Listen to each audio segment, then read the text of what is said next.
तो आज हम चर्चा करेंगे एल्कोहल्स के बारे में। तो किसी भी हाइड्रोकार्बन में एक H या एक से अधिक H को रिप्लेस करके हम यदि वहाँ पर हाइड्रोक्सी ग्रुप यदि जोड़ देते हैं तो बनने वाला जो ऑर्गेनिक कंपाउंड जो होगा वो कहलाएगा एल्कोहल। अब हम बात करते हैं एल्कोहल की क्लासिफिकेशन की। तो सबसे पहला जो क्लासिफिकेशन है वो है हाइड्रोक्सी ग्रुप की संख्या के आधार पे। तो यदि किसी एल्कोहल में हाइड्रोक्सी ग्रुप की संख्या यदि 1 है तो उसे हम बोलेंगे मोनोहाइड्रिक एल्कोहल। यदि हाइड्रोक्सी ग्रुप की संख्या 2 है तो उससे हम बोलेंगे dihydric alcohol. For example ethylene glycol. और यदि हाइड्रोक्सी ग्रुप की संख्या यदि 3 है तो उसे हम बोलेंगे ट्राईहाइड्रिक एल्कोहल, जैसे कि ग्लिसरॉल। और 3 से अधिक हाइड्रोक्सी ग्रुप यदि प्रेजेंट है तो उससे हम बोलेंगे पॉलीहाइड्रिक एल्कोहल। जैसे कि हम एक एग्जांपल लेते हैं सार्बिटोल। तो सार्बिटोल में हाइड्रोक्सी ग्रुप की संख्या कितनी है? 6।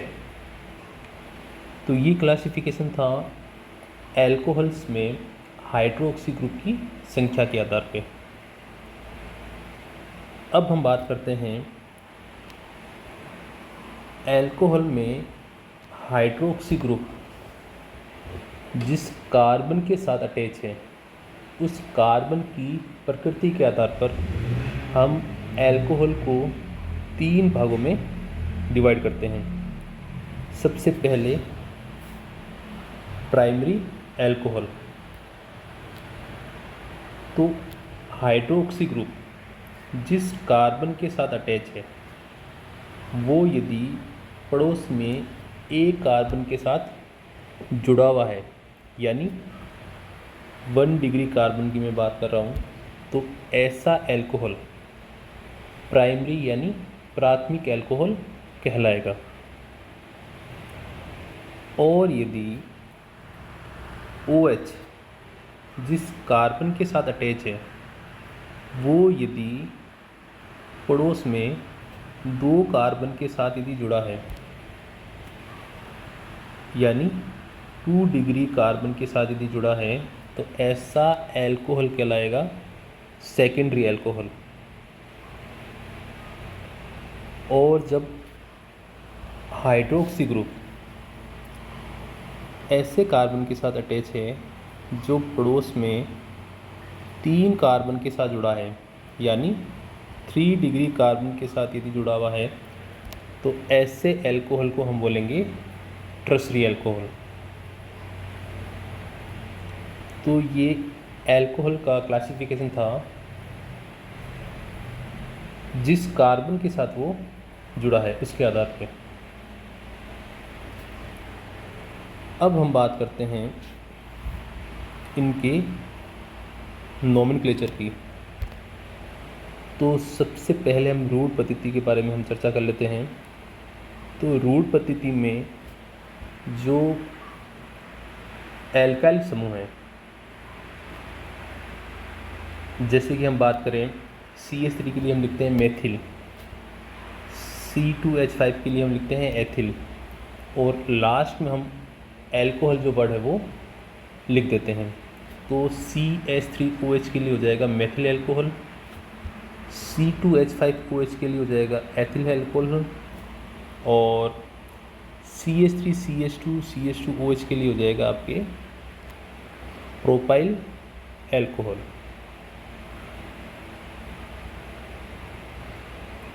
अब अगले एग्जाम्पल की चर्चा करते हैं। तो ये आपको पता होगा कि ये जो ग्रुप है, ये ग्रुप कहलाता है आइसो ग्रुप। अब इस ग्रुप में कितने कार्बन हैं?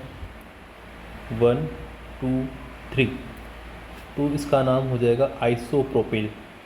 और OH के लिए हम क्या लिख देंगे यहाँ पे? अल्कोहल। अगला जो एग्जाम्पल है उसमें नियो ग्रुप आपको दिख रहा होगा, ये ग्रुप कहलाता है नियो ग्रुप। तो नियो ग्रुप में जो नंबर ऑफ कार्बन है 1 2 3 4 5, तो इसके लिए हमने लिख दिया नियो पेंटिल। और लास्ट में हम लिख देंगे OH के लिए अल्कोहल। तो ये जो नोमेनक्लेचर था वो रूट पद्धति के आधार पे हमने देखा। अब हम बात करते हैं व्युत्पत्ति या कार्बिनोल पद्धति के बारे में। तो जो कार्बिनोल पद्धति है उसमें हम CH3OH को बेस मानकर इसका नाम हम लिखते हैं कार्बिनोल। अब जैसे जैसे कार्बन की संख्या बढ़ेगी उसके अकॉर्डिंग हम नाम लिखते जाएंगे। तो इसके लिए हम क्या नाम यूज़ में लेंगे? कार्बिनोल। और CH3 के लिए हम लिख देंगे मेथिल, तो इसका नाम हो जाएगा मेथिल कार्बिनोल। इस वाले केस में ये हो गया आपके कार्बिनोल। अब इसमें 2 मेथिल ग्रुप हमने जोड़ रखे हैं, तो इसका नाम हो जाएगा आपके डाई मेथिल कार्बिनोल। अब हम चर्चा करते हैं IUPAC नोमेनक्लेचर की। तो IUPAC नोमेनक्लेचर में OH के लिए जो इसका सफिक्स होता है वो होता है ऑल। तो CH3CH2OH के लिए इसका IUPAC नोमेनक्लेचर क्या हो जाएगा? एथेनॉल। इसी प्रकार 1 2 3 4, तो इसका नाम हो जाएगा 2 ब्यूटेनॉल। इस वाले एग्जाम्पल का नोमेनक्लेचर आप पढ़ने की कोशिश करना। अब हम बात करते हैं एल्कोहल्स को बनाने के मेथड्स के बारे में। तो सबसे पहला जो मेथड है वो है एल्किल हैलाइड के द्वारा हम किस प्रकार एल्कोहल का फॉर्मेशन करेंगे। तो जब हम एल्किल हैलाइड की अभिक्रिया एक्वस KOH के साथ करवाते हैं तो इसमें जो हाइड्रोक्साइड आयन है ये नाभिक स्नेही के जैसे कार्य करेगा और यहाँ से SN2 मैकेनिज्म के द्वारा Br- बाहर निकल जाएगा। और आप लोगों को पता होगा कि जो SN2 मैकेनिज्म में जो एल्किल हैलाइड है उनकी रिएक्टिविटी का ऑर्डर होता है 1 डिग्री एल्किल हैलाइड, उसके बाद नंबर आता है 2 डिग्री एल्किल हैलाइड और सबसे कम जो रिएक्टिव होते हैं वो होते हैं 3 डिग्री एल्किल हैलाइड। तो ये जो था वो आपके प्राइमरी एल्किल हैलाइड की अभिक्रिया हमने एक्वस KOH के साथ करवा दी, तो सिंपली प्रतिस्थापन अभिक्रिया हो रही है। अब अगले एग्जाम्पल में जो ये एल्किल हैलाइड है वो है सेकेंडरी एल्किल हैलाइड। तो इसमें SN2 मैकेनिज्म तो होगा ही होगा, इसके अलावा एलिमिनेशन रिएक्शन भी हमें देखने को मिलेगी, क्योंकि सेकेंडरी एल्किल हैलाइड में Br के पास में या हम कह सकते हैं जो सेकेंडरी जो कार्बन है इसके अंदर इसके आसपास में स्टेरिक हिंडेरेंस क्रिएट हो गई, जिसकी वजह से इसमें एलिमिनेशन वाली रिएक्शन भी हमें देखने को मिलती है। तो कुछ मात्रा में हमें एल्किन का भी फॉर्मेशन देखने को मिलेगा, जबकि टर्शरी एल्किल हैलाइड में हमें केवल और केवल जो एलिमिनेशन के द्वारा जो प्रोडक्ट प्राप्त होगा यानी एल्किन, वो हमें मुख्य रूप से प्राप्त होगी। तो इस मेथड को आप याद रखना, एल्किल हैलाइड के द्वारा हम किस प्रकार एल्कोहल का फॉर्मेशन कर सकते हैं। अब हम बात करते हैं नेक्स्ट मेथड की, जिसमें हम एल्कीन का यूज करके एल्कोहल का फॉर्मेशन करेंगे। तो सबसे पहले हम एल्कीन की रिएक्शन करवाएंगे सल्फ्यूरिक एसिड के साथ में। तो सल्फ्यूरिक एडिशन का यदि हम एडिशन करवाते हैं तो इस प्रकार से यहाँ से बॉन्ड ब्रेक होगा, सिंपल एडिशन रिएक्शन है, और इस CH2 के साथ ये जुड़ गया H, और इस CH2 के साथ जुड़ जाएगा आपके ये OSO3H ग्रुप। फिर इसका हम करवा देंगे हाइड्रोलाइसिस, तो हमें मिल जाएगा एल्कोहल। ये तो सिमेट्रिक एल्किन था। यदि एसिमेट्रिक एल्किन की अभिक्रिया आपको सल्फ्यूरिक अम्ल के साथ करवानी है तो आपको मार्कोनिकोव वाला नियम ध्यान रखना है। उसमें क्या था, जैसे कि हम बात करें हाइड्रोजन हैलाइड के रेस्पेक्ट में, तो हाइड्रोजन हैलाइड का H डबल बॉन्ड वाले उस कार्बन के साथ जुड़ता है जिसमें पहले से अधिक संख्या में क्या होते हैं, हाइड्रोजन। सेम कंसेप्ट इस रिएक्शन में लगेगा। तो जो सल्फ्यूरिक अम्ल का H है वो डबल बॉन्डेड वाले उस कार्बन के साथ जुड़ेगा जिसमें पहले से अधिक संख्या में क्या दिखेंगे आपको, हाइड्रोजन। तो यहाँ हम रख देंगे इसके H को।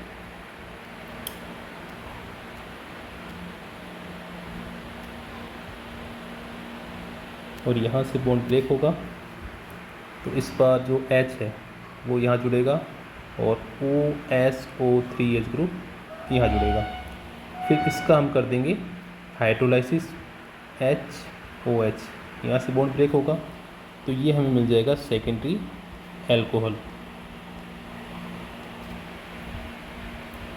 अब बात करते हैं हम नेक्स्ट रिएक्शन की, जो कि इम्पोर्टेंट है, हाइड्रोबोरेनीकरण ऑक्सीकरण मेथड। अब जो हाइड्रोबोरेशन है यानी हाइड्रोजन बोरोन का किसी मल्टीपल बॉन्ड के साथ जुड़ना हाइड्रोबोरोनीकरण कहलाता है।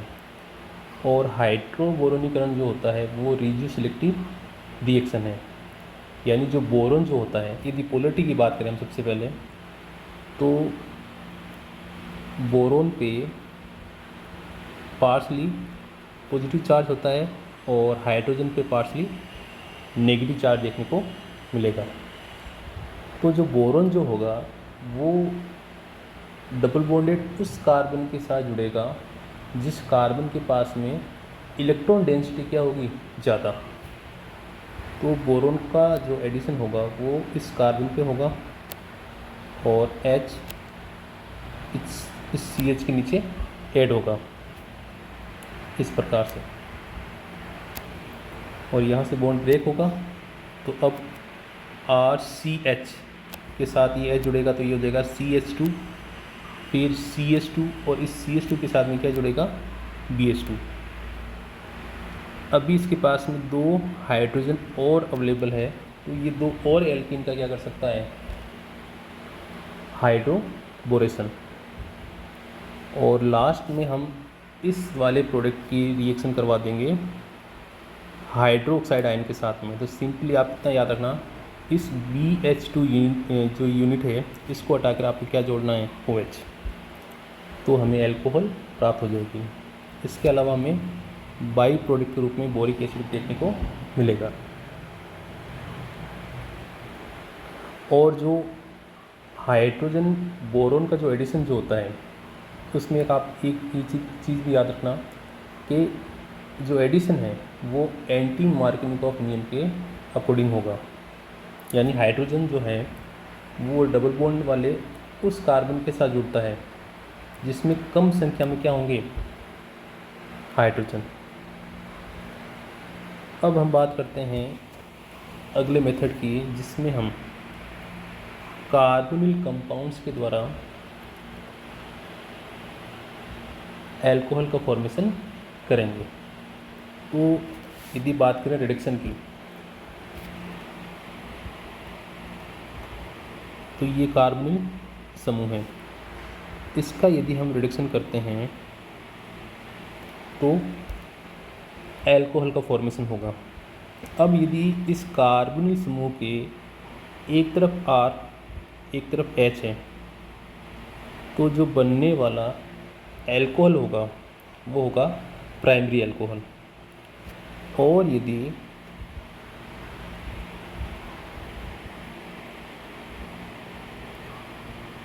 दोनों साइड यदि R है यानी कीटोन, उस केस में जो बनने वाला अल्कोहल होगा वो सेकेंडरी अल्कोहल होगा। अब आप कार्बोनिल कंपाउंड्स का रिडक्शन किस किस प्रकार से करवाते हो। एक मेथड है उत्प्रेरकीय हाइड्रोजनीकरण, दूसरा मेथड है धातु विलायक द्वारा अपचयन, और तीसरा है आप किसी रिड्यूसिंग एजेंट का यूज़ करते हो। तीनों ही कंडीशन में जब आप एल्डिहाइड का आप रिडक्शन करवाओगे तो हमेशा प्राइमरी अल्कोहल मिलेगी, और यदि आप कीटोन का यदि आप रिडक्शन करवाओगे तो हमेशा सेकेंडरी अल्कोहल प्राप्त होगी। चर्चा करते हैं नेक्स्ट मेथड की, जिसका नाम है ग्रीनाय अभिकर्म के द्वारा किस प्रकार अल्कोहल हम प्राप्त कर सकते हैं। तो ग्रीनाय अभिकर्म की यदि बात करें तो R पे चार्ज होता है नेगेटिव, यानी ये नाभिक स्नेह की तरह कार्य करेगा। तो न्यूक्लियोफिलिक एडिशन रिएक्शन होगी, O पे चार्ज आएगा माइनस, फिर इसका हम क्या कर देंगे, हाइड्रोलाइसिस, तो ये बन जाएगा आपके प्राइमरी अल्कोहल। यानी फॉर्मेल्डिहाइड की अभिक्रिया हम जब RMgX के साथ करवाते हैं, यानी ग्रीनाय अभिकर्म के साथ करवाते हैं, तो हमें प्राइमरी अल्कोहल प्राप्त होती है। और यदि इस बार हमने एल्डिहाइड लेकर ये रिएक्शन यदि करवाई तो बनने वाला जो अल्कोहल होगा वो होगा सेकेंडरी अल्कोहल। और कीटोन की अभिक्रिया जब RMgX के साथ करवाएंगे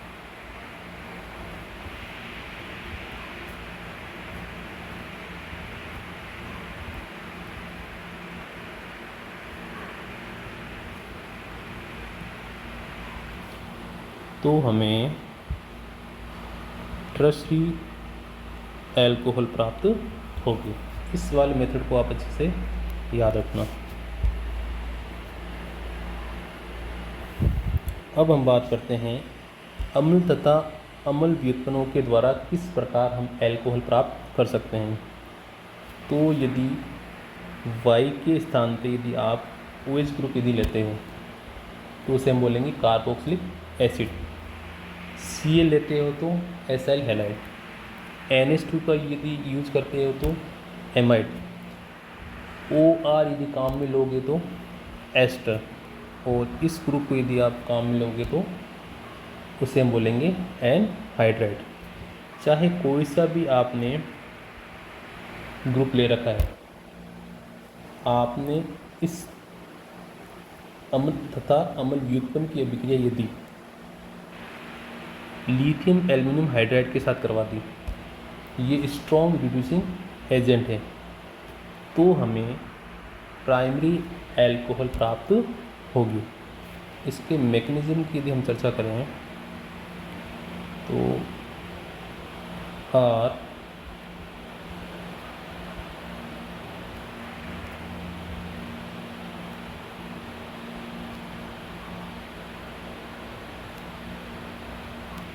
यहाँ से जो ये हाइड्राइड आयन है वो इस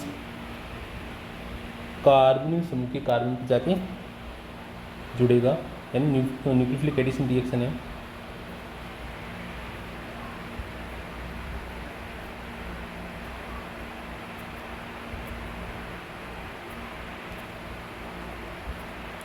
नेक्स्ट केस में क्या होगा, ये नेगेटिव चार्ज इस प्रकार से सर्कुलेट करेगा और यहाँ से वाई ग्रुप एलिमिनेट हो जाएगा, तो ये बन जाएगा हमारे पास में एल्डिहाइड।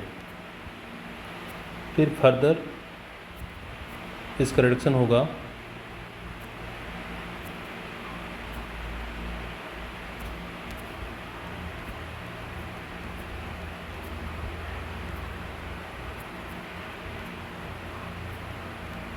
फिर प्रोटोनेशन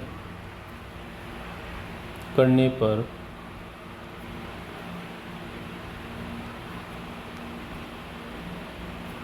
हमें प्राइमरी अल्कोहल प्राप्त होगी। अब बात करते हैं नेक्स्ट मेथड की, जिसमें हम प्राइमरी एमीन की रिएक्शन नाइट्रस एसिड के साथ करवाई है। तो इसको आप इस प्रकार से याद रख सकते हो, HON डबल बॉन्ड O। तो यहाँ से H2 एलिमिनेट हो गया, यहाँ से N2 गैस की फॉर्म में अलग होगी और R के साथ क्या जुड़ जाएगा आपके OH। तो ये केमिकल मेथड ऑफ प्रिपरेशन थे अल्कोहल बनाने के। अब इनकी फिजिकल प्रॉपर्टी के बारे में हम चर्चा करते हैं। तो जो लोअर अल्कोहल्स हैं वो जनरली आपके लिक्विड फॉर्म में देखने को मिलेंगे तथा पानी के अंदर सोल्यूबल होते हैं, जबकि कार्बन 12 से अधिक कार्बन रखने वाले, यानी 12 से अधिक कार्बन रखने वाले जो अल्कोहल होंगे वो कलरलेस सॉलिड फॉर्म में मिलते हैं। जैसे जैसे मॉलिक्यूलर वेट बढ़ेगा अल्कोहल का, वैसे वैसे उसकी जो जल में सोल्युबिलिटी है वो कम होती जाएगी। कार्बन एटम्स की संख्या बढ़ने के साथ साथ अल्कोहल का मेल्टिंग पॉइंट, बॉइलिंग पॉइंट का मान बढ़ता जाता है।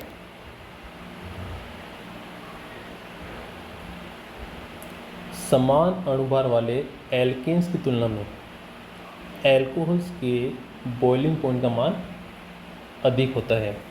इसका रीज़न क्या है? अल्कोहल्स में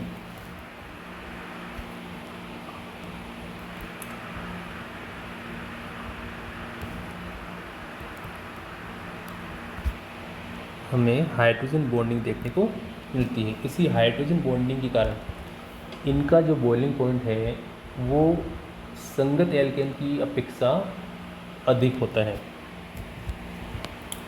फिर नेक्स्ट पॉइंट की चर्चा करते हैं जो कि इम्पोर्टेंट है। अणुभार बढ़ने के साथ अल्कोहल्स के बॉइलिंग पॉइंट बढ़ते जाते हैं, लेकिन समावयवी अल्कोहल्स के बॉइलिंग पॉइंट का मान निम्नानुसार है, यानी सबसे ज़्यादा जो बॉइलिंग पॉइंट का मान होगा वो होगा प्राइमरी अल्कोहल का, उसके बाद नंबर आएगा सेकेंडरी अल्कोहल का, और सबसे कम जो बॉइलिंग पॉइंट का मान होगा वो होगा टर्शरी अल्कोहल का। ऐसा क्यों? क्योंकि जैसे जैसे OH ग्रुप के आसपास, या मैं कहूँ OH ग्रुप जिस कार्बन के साथ जुड़ा है उसके आसपास स्टेरिक हिंडरेंस क्रिएट होगी, वैसे वैसे हाइड्रोजन बॉन्ड बनाने के लिए जो सरफेस एरिया पहले मिल रहा था उतना सरफेस एरिया अब नहीं मिल पाएगा, जिससे कि हाइड्रोजन बॉन्डिंग के मान में क्रमशः कमी आती जाएगी। इसी वजह से प्राइमरी अल्कोहल के लिए बॉइलिंग पॉइंट का मान सबसे अधिक होगा, उसके बाद सेकेंडरी अल्कोहल का, और सबसे कम टर्शरी अल्कोहल के लिए बॉइलिंग पॉइंट का मान देखने को मिलेगा आइसोमेरिक अल्कोहल्स के लिए। एक हम एग्जाम्पल से इस चीज़ को समझते हैं। सबसे पहले 1-ब्यूटेनॉल, तो इसमें किसी प्रकार की कोई ब्रांचेज नहीं है। इस केस में इसके लिए बॉइलिंग पॉइंट का मान 117.7 डिग्री सेल्सियस है। उसके बाद में 2 मेथिल 1 प्रोपेनॉल, ये भी 1 डिग्री है, लेकिन इस बार क्या हो गया, इसमें हमें एक ब्रांच देखने को मिल रही है। इस वजह से, ब्रांचिंग की वजह से इसका जो बॉइलिंग पॉइंट का मान है वो कम हो जाएगा, 107.9 डिग्री सेल्सियस। फिर नंबर आता है 2 डिग्री एल्कोहल का, इसमें हमें 2 ब्रांचेज देखने को मिलेगी, ठीक है, इस OH के पास में। और इसके लिए इसका बॉइलिंग पॉइंट का मान 99.5 डिग्री सेल्सियस देखने को मिलता है। टर्शरी एल्कोहल में स्टेरिक हिंडेरेंस जो है वो और भी ज़्यादा बढ़ जाता है। इस केस में बॉइलिंग पॉइंट का मान और भी ज़्यादा कम हो गया, तो इस पॉइंट को आप अच्छे से ध्यान रखना।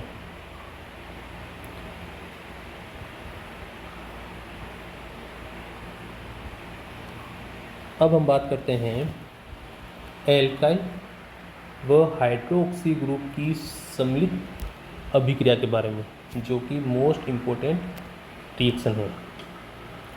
तो इसमें सबसे पहले हम देखते हैं निर्जलीकरण यानी डिहाइड्रेशन। इसमें टेम्परेचर जो टेम्परेचर का इफेक्ट है वो आपको ध्यान रखना है। यदि आपको अल्कोहल देकर कंसनट्रेट H2SO4 और टेम्परेचर आपको दे रखा है 413 केल्विन, तो इस केस में क्या होगा, CH3 CH2OH HOCH2 CH3 यानी 2 एल्कोहल के मॉलिक्यूल के बीच में से H2O का मॉलिक्यूल जो है वो एलिमिनेट हो जाएगा और हमें ईथर प्राप्त होगी। लेकिन जैसे ही आपने टेम्परेचर बढ़ा दिया 433 से 443 केल्विन यदि कर दिया, तो एलिमिनेशन रिएक्शन देखने को मिलेगी। और एलिमिनेशन रिएक्शन में आपको पता है एल्किन का फॉर्मेशन होता है। तो ये रिएक्शन कंडीशन आप ध्यान रखना। मैकेनिज्म की बात करें तो सबसे पहले प्रोटोनेशन होगा, और प्रोटोनेशन के बाद में यहाँ से ये लिविंग ग्रुप जो है वो बाहर निकल जाएगा। फिर कार्बोकैटायन का फॉर्मेशन होगा। नेक्स्ट स्टेप के अंदर E1 जो मैकेनिज्म है एलिमिनेशन वाला, इसके द्वारा एल्किन का फॉर्मेशन हो जाएगा। डिहाइड्रेशन के प्रति एल्कोहल की क्रियाशीलता का क्रम सबसे ज़्यादा जो रिएक्टिव है वो है 3 डिग्री एल्कोहल। क्यों? क्योंकि इसमें बनने वाला इंटरमीडिएट क्या है, कार्बोकैटायन, और कार्बोकैटायन की स्टेबिलिटी का क्रम होता है 3 डिग्री कार्बोकैटायन, 2 डिग्री कार्बोकैटायन, और सबसे कम जो रिएक्टिव होगा वो होगा 1 डिग्री कार्बोकैटायन।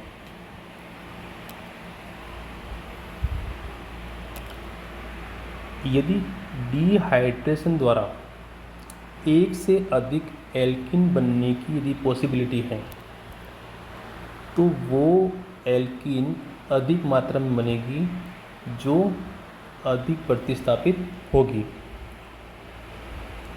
ये नियम कहलाता है आपके सेजेट नियम। जैसे कि हम बात करें इस एग्जाम्पल की, तो इसमें इसको मान लेते हैं हम HA और इसको मान लेते हैं हम HB, ठीक है। तो सबसे पहले हम बात करें इस HA के एलिमिनेशन की। तो जब ये वाला H एलिमिनेट होगा तब बनने वाली एल्किन कहलाएगी आपकी ब्यूटूइन, ठीक है। और जब ये HB ये वाला जो प्रोटॉन जब एलिमिनेट होगा तब बनने वाली जो एल्किन होगी वो होगी ब्यूट1इन। अब ज़्यादा प्रतिस्थापित कौन सी है इसको ज़रा हम देख लेते हैं। तो सबसे पहले हम बनाते हैं ब्यूट2इन की स्ट्रक्चर।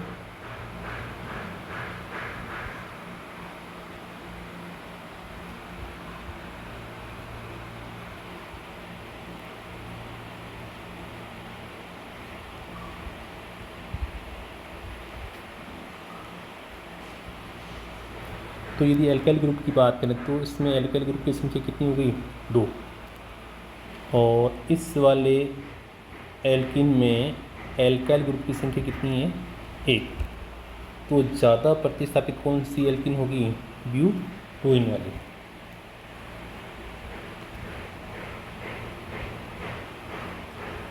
अब हम बात करते हैं केमिकल रिएक्शंस की। तो जो अल्कोहल है उसमें हमें 2 प्रकार की केमिकल रिएक्शन देखने को मिलेगी। जैसे कि हम यदि ड्रॉ करें RO और ये H, एक रिएक्शन में OH बॉन्ड विदलन वाली रिएक्शन हम पढ़ेंगे जो कि इसकी एसिडिक नेचर को शो करेगी।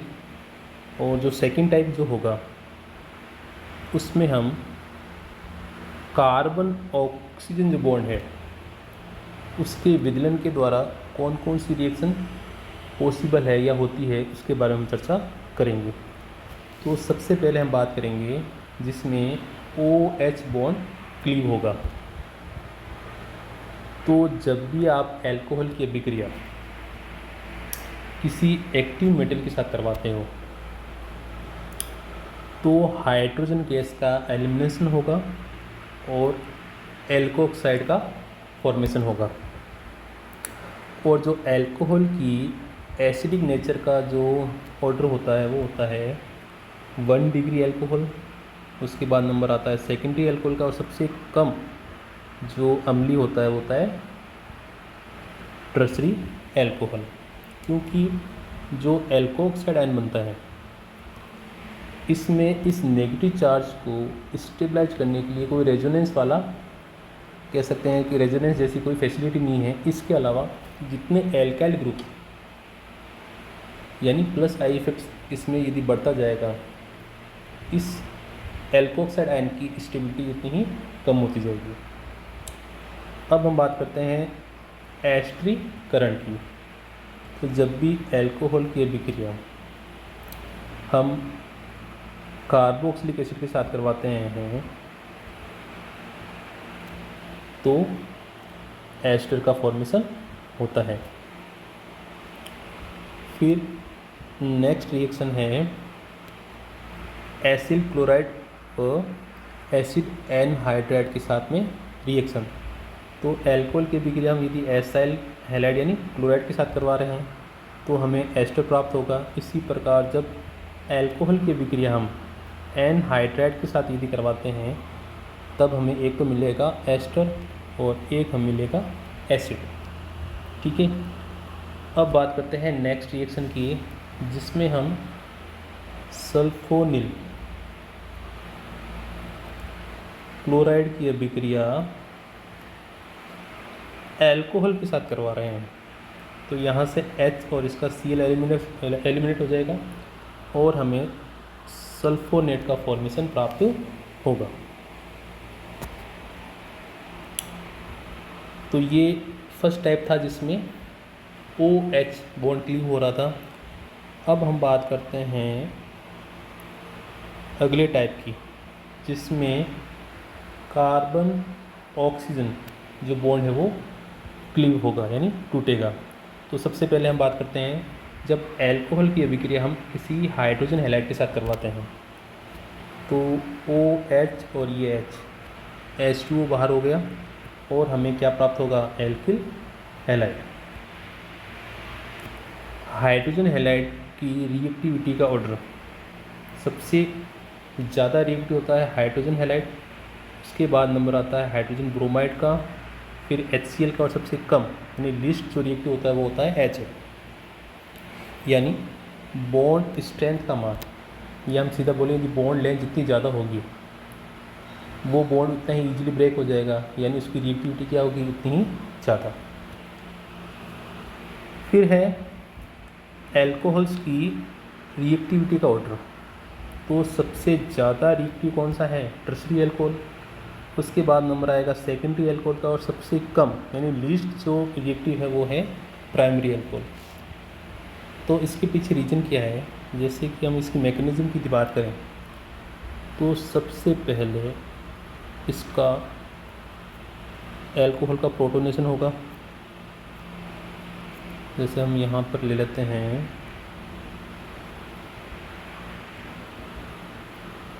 CH3OH मेथेनॉल, तो ये बन जाएगा आपकी CH3OH+N। फिर अगले स्टेप में क्या होगा,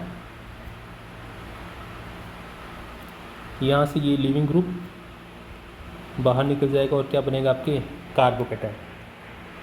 तो इस रिएक्शन में भी जो इंटरमीडिएट है वो क्या है, कार्बोकेटाइन। और कार्बोकेटाइन की स्टेबिलिटी का जो ऑर्डर होता है वो होता है आपकी 3 डिग्री कार्बोकेटाइन, इसके बाद नंबर आता है 2 डिग्री कार्बोकेटाइन का, और सबसे कम जो रिएक्टिव होता है वो 1 डिग्री कार्बोकेटाइन होता है। फिर हम बात करते हैं नेक्स्ट रिएक्शन की, जिसमें हम एल्कोहल की अभिक्रिया ECl5 के साथ करवा रहे हैं। तो सिंपली आपको कुछ भी नहीं करना है, OH के स्थान पर Cl जोड़ना, यानी एल्किल क्लोराइड हमें प्राप्त होगी। फिर नेक्स्ट रिएक्शन में हम एल्कोहल की अभिक्रिया थायोनिल क्लोराइड के साथ करवा रहे हैं। तो यहाँ से HCl बाहर हो जाएगा, फिर ये बनेगा ROS_OCl, और इसको जब हम गर्म करेंगे तो यहाँ से ये SO2 बाहर हो जाएगा और R के साथ क्या जुड़ जाएगा, Cl, यानी यहाँ पे भी हमें एल्किल क्लोराइड का फॉर्मेशन देखने को मिलेगा।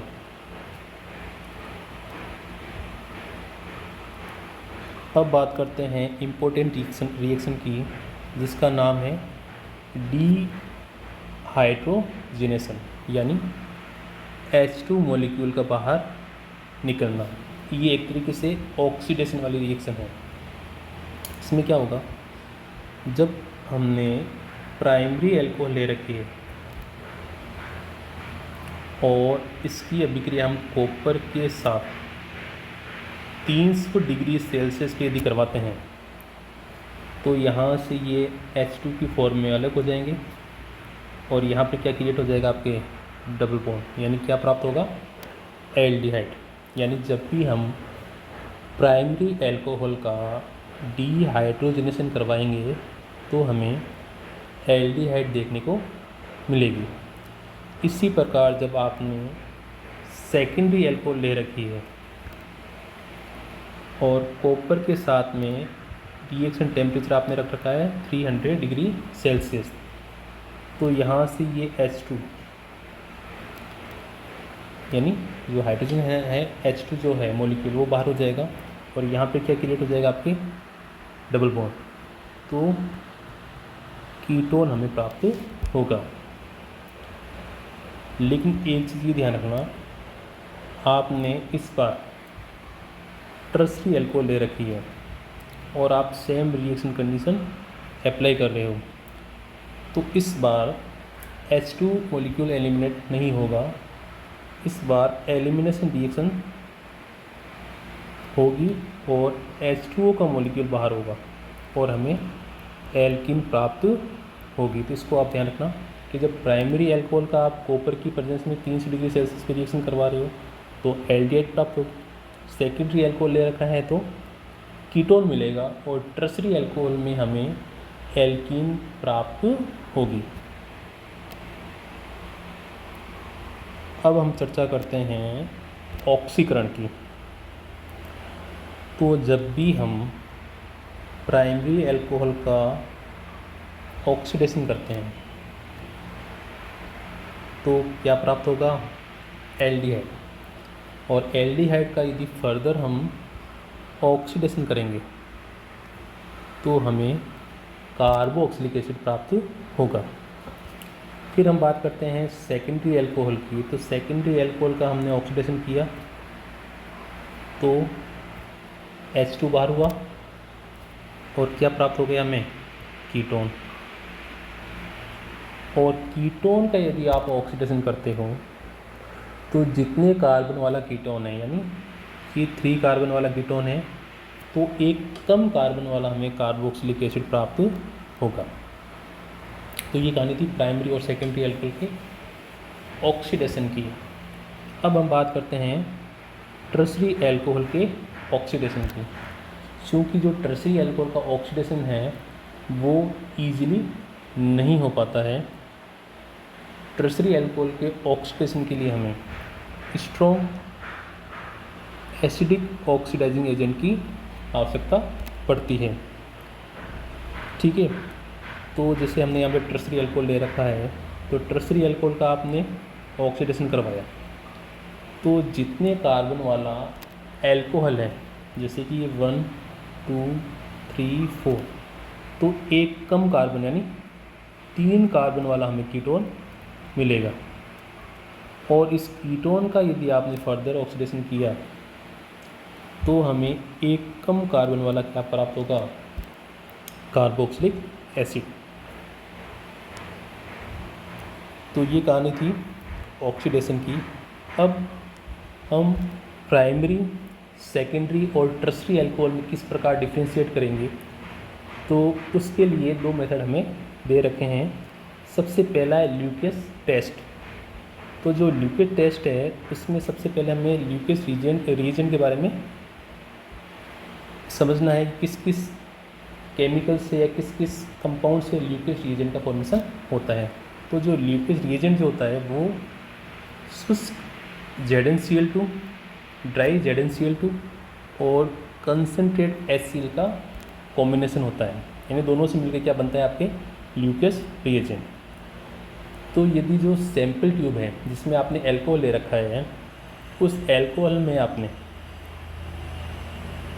ल्यूकेस रिएजेंट डाला यानी ड्राई ZnCl2 और कंसनट्रेट HCl,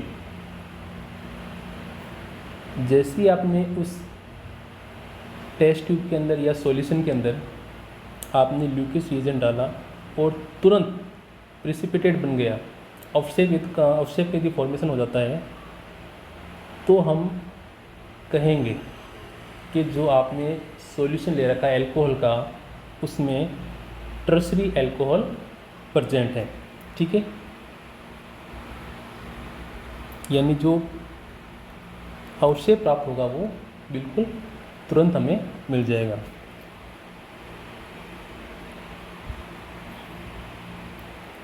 और यदि उस एल्कोहल में ल्यूकेस रिएजेंट डालने पर 3 से 5 मिनट में प्रेसिपिटेट का फॉर्मेशन देखने को यदि मिलता है, तो उस कंडीशन में हम कहेंगे कि जो हमारे पास में एल्कोहल है वो कैसा है, सेकेंडरी एल्कोहल। और यदि एल्कोहल लेने पर आपने रिएजेंट काम में लिया और रूम टेम्परेचर पे किसी प्रकार का प्रेसिपिटेट देखने को नहीं मिल रहा है, तो हम बोलेंगे जो आपने एल्कोहल या हमने एल्कोहल जो लिया है वो कैसा है, प्राइमरी एल्कोहल। तो इस ल्यूकेस टेस्ट को आप ध्यान रखना, कई बार एग्ज़ाम में पूछा जाता है। फिर हम बात करते हैं नेक्स्ट मेथड की, जिसका नाम है विक्टर मेयर मेथड। तो जो विक्टर मेयर मेथड है उसमें जो सॉल्यूशन का कलर आएगा, उस कलर के आधार पे हम आइडेंटिफाई करेंगे कि जो हमने एल्कोहल ले रखा है वो कौन से प्रकार का है। तो यदि उस सॉल्यूशन का कलर यदि रेड कलर आता है, तो हम बोलेंगे उस एल्कोहल में, या जो एल्कोहल है वो कैसा है, प्राइमरी एल्कोहल है। यदि ब्लू कलर का सॉल्यूशन यदि आता है तो वो सेकेंडरी एल्कोहल होगा। और यदि कलरलेस सॉल्यूशन प्राप्त हो रहा है तो हम बोलेंगे वो टर्शरी एल्कोहल उसके अंदर प्रेजेंट है। अब इसके जो स्टेप है वो ज़रा हम देख लेते हैं। सबसे पहले हम एल्कोहल की अभिक्रिया फॉस्फोरस और आयोडीन के साथ करवाते हैं। सिंपली आपको करना कुछ भी नहीं है, OH को हटाकर क्या जोड़ना है, I। फिर नेक्स्ट रिएक्शन जो स्टेप है उसमें हम इस एल्किल आयोडाइड की रिएक्शन सिल्वर नाइट्राइट के साथ करवाएंगे। तो I को रिप्लेस करके आपको क्या जोड़ना है, NO2। फिर इस नाइट्रो एल्किन की रिएक्शन हम करवाएंगे नाइट्रस एसिड के साथ में, HNO2 के साथ में। तो यहाँ से H2O का एलिमिनेशन हो जाएगा और बनेगा नाइट्रोलिक अम्ल। अब इस नाइट्रोलिक अम्ल की रिएक्शन जब हम सोडियम हाइड्रोक्साइड के साथ में करवाएंगे तो जो सॉल्यूशन होगा वो हमें रेड कलर का प्राप्त होगा। तब हम आइडेंटिफाई करेंगे कि उसके अंदर प्राइमरी अल्कोहल प्रेजेंट है। ठीक है, तो सेम जो स्टेप है वो आपको अगले जो अल्कोहल है उनके लिए भी अप्लाई करना है। तो ये कहानी थी विक्टर मेयर विधि की। अब हम चर्चा करते हैं डाईहाइड्रिक एल्कोहल्स, जिसमें हमें एथिलीन ग्लाइकोल के बारे में पढ़ना है। तो यदि नोमेनक्लेचर की बात करें हम, तो नोमेनक्लेचर में जो OH ग्रुप है उसकी हमें 3 पोजीशंस देखने को मिलेगी। एक तो होगा आपकी 1, 2, जिसके लिए हम अल्फ़ा वर्ड भी यूज में ले सकते हैं, ग्लाइकोल। ठीक है, इसके अलावा 1, 3 के लिए हम काम में लेंगे बीटा, और 1, 4 के लिए हमें काम में लेंगे हम गामा। ठीक है, तो जब 1, 2 स्थिति पर OH ग्रुप यदि प्रेजेंट है तो जो नोमेनक्लेचर है वो हम एल्कीन के आधार पे करेंगे। यानी जैसे कि हम इसकी यदि बात करें CH2OH CH2OH, तो यदि डबल बॉन्ड यदि होता तो उसके लिए हम क्या है काम में लेते हैं, इसका नाम एथिलीन। तो सिंपली इसका नाम हो जाएगा एथिलीन ग्लाइकोल। इसी प्रकार जैसे ये भी 1 और 2 स्थिति पे है तो इसका नाम हो जाएगा प्रोपिलीन ग्लाइकोल।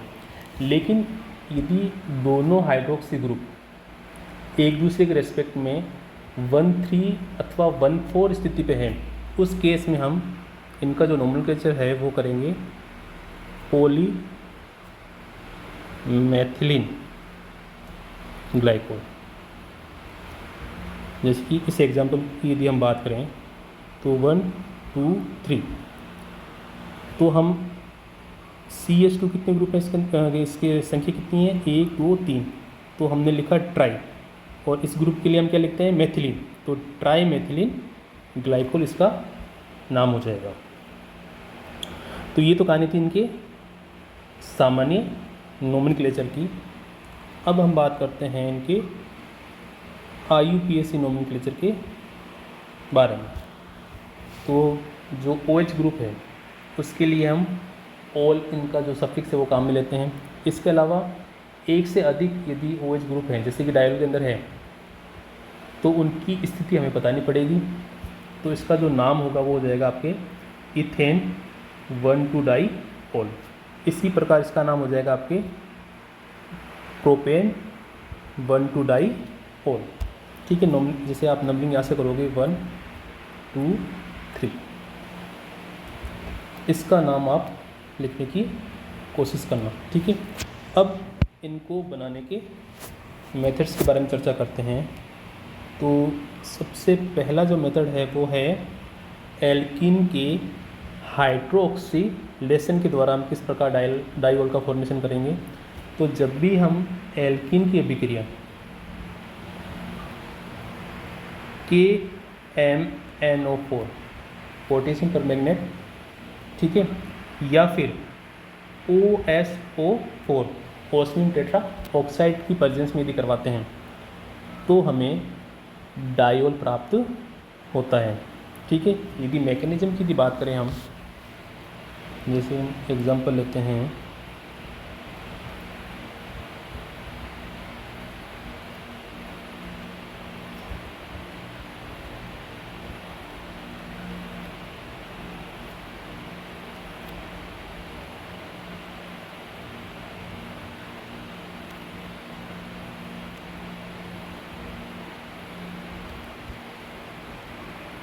तो इस प्रकार से एक साइक्लिक इंटरमीडिएट हमें देखने को मिलेगा CH2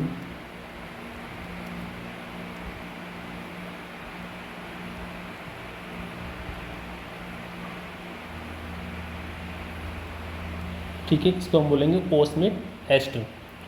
उसके बाद नेक्स्ट जो स्टेप है उसमें जो वाटर का मॉलिक्यूल है वो नाभिक स्नेही की तरह कार्य करेगा और यहाँ से रिंग ओपनिंग का काम होगा।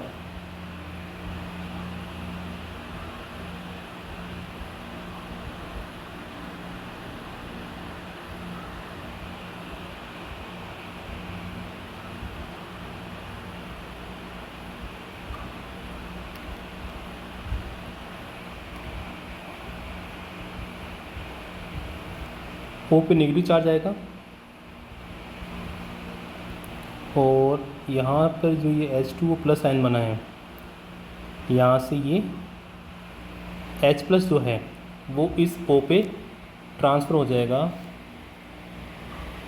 तो ये वाली स्ट्रक्चर हमें देखने को मिलेगी, CH2 O का हो गया OH। फिर फर्दर जो H2O है वो यहाँ से इस OS पे अटैक करेगा और इस O पे नेगेटिव चार्ज आएगा और इसका प्रोटोनेशन हो जाएगा और फाइनली हमें ये वाला यानी 1,2 डाइऑल प्राप्त होगा। तो ये तो था इनका मैकेनिज्म। और एक चीज़ और ध्यान रखना, जो डायल का फॉर्मेशन होगा वो कैसा होता है, हमेशा सिस डायल का फॉर्मेशन हमें देखने को मिलेगा।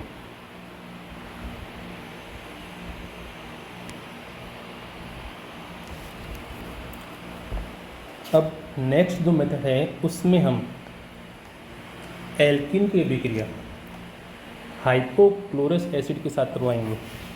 HOCl को हम बोलते हैं हाइपोक्लोरस एसिड।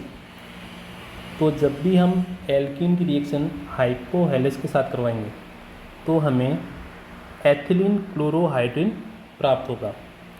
अब इस एथिलीन क्लोरोहाइड्रिन की अभिक्रिया हम जब एक्वस सोडियम बाइकार्बोनेट के साथ करवाते हैं।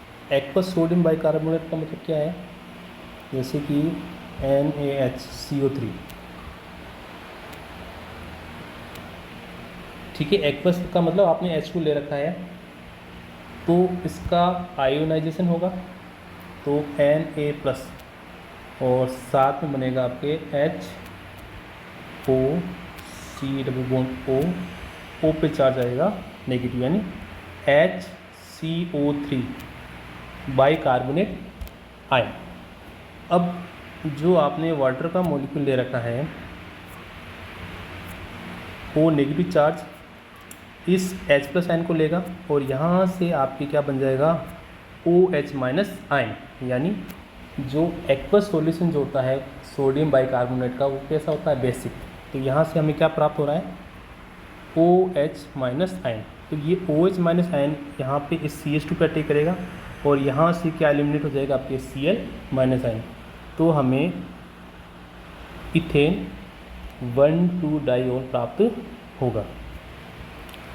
फिर नेक्स्ट रिएक्शन भी इसी के कंसेप्ट पर आधारित है कि जब आप एथिलीन डाइब्रोमाइड की अभिक्रिया सोडियम कार्बोनेट के साथ में क्या ले रखा है आपने H2 यानी एक्वस सोडियम कार्बोनेट की बात कर रहे हैं हम, तब भी याद रखना जो एक्वस सोडियम कार्बोनेट का जो नेचर जो होता है वो होता है बेसिक, यानी हाइड्रोक्साइड आयन की सांद्रता हमें देखने को मिलेगी। तो यहाँ से OH- आयन SN2 मैकेनिज्म के द्वारा इस कार्बन पर अटैक करेगा और यहाँ से क्या लग जाएगा आपके Br-। सेम यहाँ से OH- आयन इस CH2 पर अटैक करेगा और यहाँ से क्या लग जाएगा आपके Br-। तो हमें डाइऑल प्राप्त होगी। फिर हम बात करते हैं अगली रिएक्शन की जिसका नाम है एथिलीन ऑक्साइड से। तो जब भी हम एल्कीन की अभिक्रिया O2 के साथ में सिल्वर की प्रेजेंस में करवाते हैं तो इपोक्साइड का फॉर्मेशन होता है। और जब इस इपोक्साइड की अभिक्रिया हम डाइल्यूट HCl के साथ करवाते हैं, डाइल्यूट HCl का मतलब यहाँ सबसे पहले इसका प्रोटोनेशन होगा, उसके बाद में जो नाभिक नहीं यानी H2O वो रिंग ओपनिंग में पार्टिसिपेट करेगा और हमें डाइऑल प्राप्त होगी। फिर हम चर्चा करते हैं इनकी केमिकल रिएक्शंस के बारे में। तो इसके बारे में चर्चा वैसे कर रखी है, जब भी आप एल्कोहल की रिएक्शन सोडियम के साथ करवाते हो तो हमें एल्कोक्साइड का फॉर्मेशन देखने को मिलेगा। फर्दर आपने यदि इसकी रिएक्शन सोडियम के साथ करवा दी तो डाई सोडियम ग्लाइकोलेट हमें प्राप्त होगा। फिर HCl गैस के साथ रिएक्शन करवा रहे हो, सिंपली यहाँ पर SN2 रिएक्शन होगी तो फाइनली हमें प्राप्त होगा ethylene dichloride. Phosphorus halide के साथ रिएक्शन, सिंपली आपको कुछ भी नहीं करना है, 1 by 1 आपको क्या हटाना है यहाँ से OH और क्या जोड़ना है Cl। फिर रिएक्शन करवाते हैं हम एसिटिक एसिड के साथ में, तो H और इसका OH, तो किसका फॉर्मेशन होगा एस्टर का। इसी प्रकार आप फर्दर यदि इस OH की रिएक्शन आप एसिटिक एसिड के साथ करवाते हो तो ग्लाइकोल डाई एसीटेट का फॉर्मेशन देखने को मिलेगा। जब आप डाइओल की रिएक्शन नाइट्रिक एसिड के साथ करवाओगे तो हमें ग्लाइकोल डाई नाइट्रेट देखने को मिलेगा। फिर हम बात करते हैं टरथेलिक अम्ल के साथ में रिएक्शन की। तो जैसे हमने इथेन 1,2 डाइओल ले रखा है और इसकी रिएक्शन हमने करवा रखी है टरथेलिक अम्ल के साथ, इसको हम बोलते हैं टरथेलिक अम्ल। तो आपने पढ़ रखा होगा कि पॉलीमर का फॉर्मेशन होता है, यानी यहाँ से H2 का एलिमिनेशन होगा, इसी प्रकार यहाँ से H2 का एलिमिनेशन होगा और यहाँ से ये आगे चेन आगे जुड़ती जाएगी। तो हमें जो पॉलीमर प्राप्त होगा उसका नाम होगा टेरिलीन। और यदि आपने टरथेलिक एसिड के स्थान पर इसका डाई एस्टर यानी मेथिल टरथेलिक यदि ले रखा है तो बनने वाला जो पॉलीमर होगा वो होगा डेक्रोन। जैसे कि मैं यह बना लेता हूँ,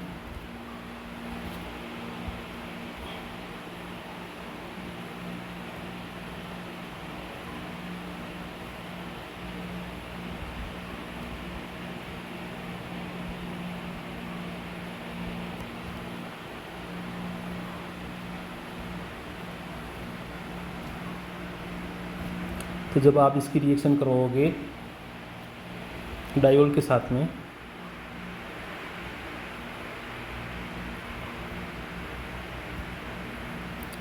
तो यहाँ से आपका ये मेथनॉल अलग हो जाएगा। इस प्रकार आप इधर वाले पार्ट में भी मेथनॉल को क्या करोगे एलिमिनेट करोगे तो बनने वाला जो पॉलीमर होगा वो कहलाएगा डेक्रोन। अब हम चर्चा करते हैं ऑक्सीडेशन की। तो जब हम डाइओल का ऑक्सीडेशन करते हैं तो हमें प्राप्त होगा ग्लाइकोल एल्डिहाइड। फर्दर आप यदि इसका ऑक्सीडेशन करोगे तो एसिड प्राप्त होगा यानी ग्लाइकोलिक अम्ल। दूसरा और मेथड इसके अंदर, जब आपने इसका ग्लाइकोल एल्डिहाइड का आपने ऑक्सीडेशन किया तो जो दूसरा जो प्राइमरी एल्कोहल है उसका भी ऑक्सीडेशन हो जाएगा, तो बनने वाला जो कंपाउंड होगा वो कहलाएगा आपके ग्लाइकोक्सेल। और इसका फर्दर आपने ऑक्सीडेशन किया तो बनने वाला जो प्रोडक्ट होगा वो कहलाएगा आपके ग्लाइकोक्सिलिक अम्ल। और ग्लाइकोक्सिलिक एसिड का भी यदि फर्दर ऑक्सीडेशन करते हैं तो ऑक्सिलिक एसिड का फॉर्मेशन देखने को मिलेगा। अब ऑक्सीकरण में ही नेक्स्ट रिएक्शन है जिसका नाम है ऑक्सीकरण युक्त विखंडन यानी ऑक्सीडेटिव क्लीवेज। तो जब भी आप डाइओल की रिएक्शन लेड टेट्राएसीटेट या पर आयोडिक अम्ल के साथ, या एक और आप काम में ले सकते हो एसिडिक K2Cr2O7, यानी तीनों मेथड में से कोई सा भी मेथड यदि काम में लेते हो तो उस रिएक्शन को हम बोलेंगे ऑक्सीडेटिव क्लीवेज रिएक्शन। जैसे कि हम लेड टेट्राएसीटेट काम में लेते हैं CH2OH,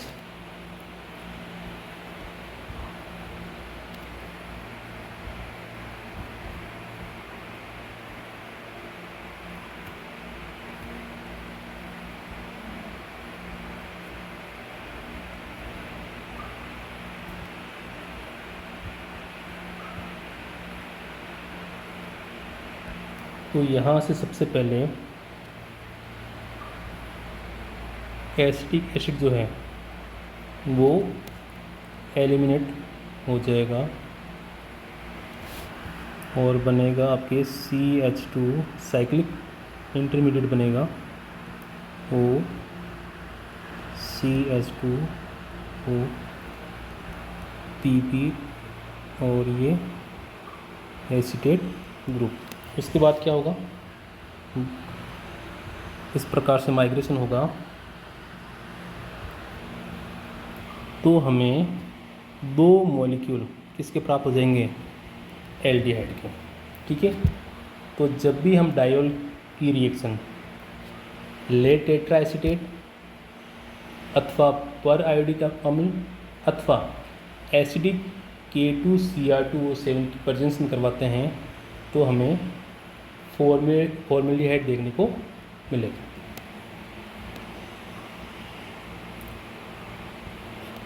अगला टॉपिक है डिहाइड्रेशन। तो इसमें हमें रिएक्शन कंडीशन याद रखनी है कि जब आपने ZnCl2 लेकर इथेन 1,2 डायोल की रिएक्शन करवाई तो एलिमिनेशन रिएक्शन होगा और इसी मॉलिक्यूल में से OH और H एलिमिनेट हो जाएगा और बनने वाला जो प्रोडक्ट होगा उसे हम बोलेंगे वाइनिल एल्कोहल।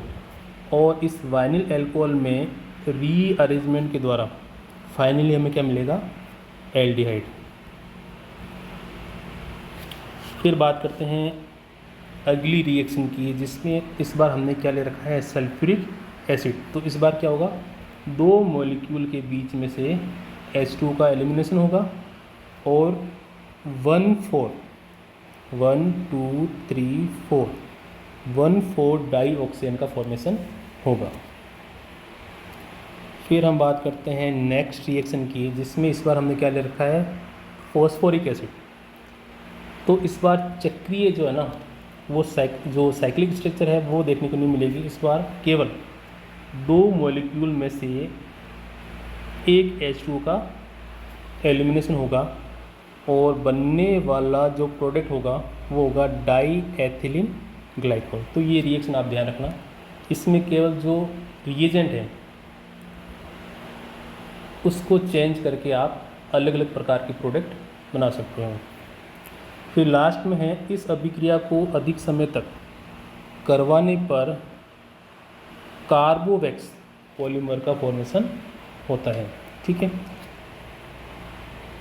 फिर लास्ट में आता है ट्राईहाइड्रिक एल्कोहल। तो ट्राईहाइड्रिक एल्कोहल में जो सिलेबस में दे रखा है वो है आपके ग्लिसरॉल।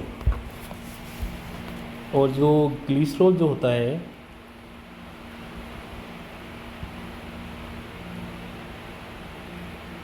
वो होता है आपके जो एनिमल्स या जो प्लांट्स हैं उसमें ट्राई एस्टर की फॉर्म में पाया जाता है। ठीक है, तो देखो यहाँ मैंने लिख रखा है, इस प्रकार के यौगिकों में 3 हाइड्रोक्सी ग्रुप प्रेजेंट होंगे।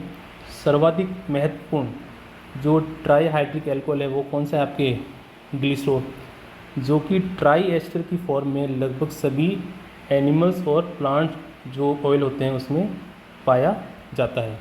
और इन ट्राई एस्टर को हम ग्लिसरॉइड भी कहते हैं। तो ये एग्जांपल मैंने यहाँ लिख रखा है ग्लिसरॉइड का। ठीक है, अब यदि बात करें नोमेनक्लेचर की, तो नोमेनक्लेचर का जो ग्लिसरॉल का जो नोमेनक्लेचर है वो क्या होगा, आपके नंबर ऑफ कार्बन कितने हो गए, 3। तो प्रोपेन 1 2 3, 3 के लिए ट्राई और इसके लिए इसका सफिक्स क्या आ जाएगा, और। अब बनाने की मेथड देखते हैं। सबसे पहले वसा या तेल से। तो अभी हमने बोला कि जो आपका ये ग्लिसरॉल है वो एनिमल और प्लांट्स में ऑयल्स में ग्लिसरॉइड की फॉर्म में पाया जाता है। अब इस ग्लिसरॉइड की रिएक्शन जब हम सोडियम हाइड्रोक्साइड के साथ करवाते हैं, ठीक है, तो इसको मैं इस वाले ग्रुप के लिए मैं लिख देता हूँ R। तो R CH2O C double bond O C17H35। तो जब आप हाइड्रोक्साइड आयन के साथ इसकी रिएक्शन कराओगे तो सिंपली सब्स्टिट्यूशन देखने को मिलेगी, OH माइनस आयन यहाँ से ये अलग हो जाएगा, O पे नेगेटिव चार्ज आएगा, तो ये होगा आपके RCH2O पे चार्ज आ गया नेगेटिव। फिर ये बनेगा C double bond O C17H35 और OH। फिर इस O का प्रोटोनेशन हो जाएगा, ये अपना H प्लस साइन दे देगा इसको, तो फाइनली क्या बनेगा RCH2OH। ठीक है, और साथ में O negative C double bond O C17H35। इसी प्रकार आप जब दो और सोडियम हाइड्रोक्साइड का यूज़ करोगे तो फाइनली हमें क्या प्राप्त होगा, ग्लिसरॉल। और जो बाई प्रोडक्ट के रूप में हमें क्या मिल रहा है, सोडियम स्टेरेट ये, और इसे हम क्या बोलते हैं, सब। अगला जो मेथड है वो है शर्करा के किण्वन के द्वारा। तो जब आप शर्करा का किण्वन करवाते हो ईस्ट की प्रेजेंस में तो हमें क्या प्राप्त होगा, ग्लिसरॉल। इसके अलावा बाई प्रोडक्ट के रूप में हमें एल्डिहाइड और कार्बन डाइऑक्साइड गैस देखने को मिलेगी। फिर बात करते हैं अगले मेथड की, जिसमें हम अल्फ़ा बीटा अनसैचुरेटेड एल्डिहाइड का हम सबसे पहले क्या कर रहे हैं, रिडक्शन कर रहे हैं। तो जो प्राइमरी अल्कोहल है, जो एल्डिहाइड है, एल्डिहाइड का रिडक्शन करवाने पर आपको पता है कौन सी अल्कोहल प्राप्त होती है, प्राइमरी अल्कोहल। अब इस प्राइमरी अल्कोहल की अभिक्रिया हम हाइड्रोजन पेरोक्साइड के साथ करवा रहे हैं। तो जो इस एल्कीन की रिएक्शन जब H2O2 के साथ होती है तो इपोक्साइड का फॉर्मेशन होता है इस प्रकार।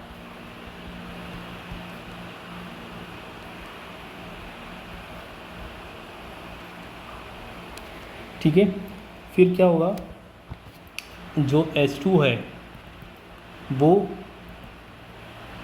रिंग ओपनिंग करेगा इस प्रकार से, तो ये बनेगा आपके CH2CHOH, इस पे चार्ज प्लस का, CH2OH, और यहाँ पे O पे CH2O पे नेगेटिव चार्ज। फिर यहाँ से H प्लस की फॉर्म में चला जाएगा और इसका प्रोटोनेशन हो जाएगा इस प्रकार से। तो ये आपके बन जाएगा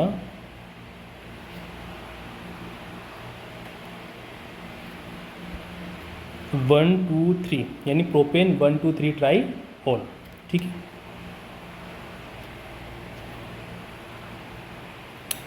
अब हम बात करते हैं इनकी केमिकल रिएक्शंस के बारे में। तो सबसे पहले सोडियम के साथ रिएक्शन, जैसे कि हमने पिछले अल्कोहल और डाई अल्कोहल के अंदर भी पढ़ा, तो जब भी आप अल्कोहल यानी OH ग्रुप की रिएक्शन आप सोडियम के साथ कराओगे तो अल्कोक्साइड का फॉर्मेशन होगा। इसी प्रकार आप दो सोडियम का और यूज़ में लेकर इसका फर्दर अल्कोक्साइड का फॉर्मेशन कर सकते हो। फिर जो ग्लिसरॉल है, इसकी रिएक्शन जब आप PCl5 के साथ करवाते हो तो सिंपली OH के स्थान पे आपको क्या जोड़ना है, Cl, यानी प्रोपेन 1,2,3, या हम कह सकते हैं 1,2,3 ट्राईक्लोरोप्रोपेन प्राप्त होता है। उसके बाद जो रिएक्शन है उसमें हम ग्लिसरॉल की रिएक्शन करवा रहे हैं HI या फॉस्फोरस आयोडीन के साथ में।